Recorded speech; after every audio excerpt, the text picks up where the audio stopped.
2 plus 4 plus 6 plus dot dot dot ধারাটির দশমতম পদ কত? তাহলে এটা অনেক পরীক্ষায় আসছে, লাস্ট 2022 সালে সহকারী স্টেশন মাস্টারে আসছে। তাহলে অঙ্কটি দেখা যাক। তাহলে দশম পদ চেয়েছে, অর্থাৎ এনতম পদ। তাহলে আমি প্রথমে দেখি যে ধারার প্রথম যে পদ কত। তাহলে ধারাটির লিখব ধারাটির প্রথম পদ এ সমান। তাহলে এখানে প্রথম পদ কত, যেহেতু বলছে 2 4 6, তো 2 থেকে শুরু এ। এইবার আমার প্রথম এখানে দেখতে হবে এটা সমান্তর ধারা না গুণোত্তর ধারা।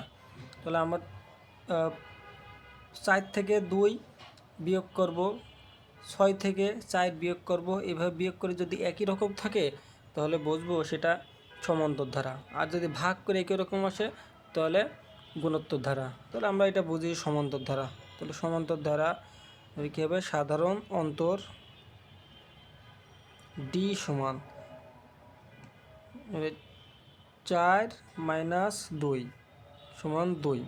প্রথম পদ পেলাম 2, অন্তর 2, ধারাটির 10তম পদ। তাহলে আমরা জানি n তম পদ সমান, এটা সূত্র আছে a plus n minus 1 into D. তাহলে এবার 10তম পদ 11 বা 100তম যাই বলবে, তাহলে 10 n এর জায়গায় 10তম পদ a প্লাস 10 মাইনাস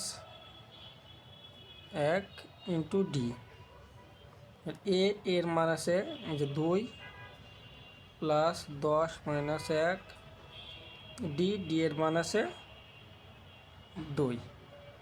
2 যোগ 10-এর ভিতরে 1 বাদ দিলে 9 গুণ 2, 2 যোগ 9 গুণ 2 হয়ে 18, 18 আর 2 20। তাহলে কীভাবে এরকম করার চেষ্টা করবেন, 1 4 7 10 ডট ডট ডট 29তম পদ কত।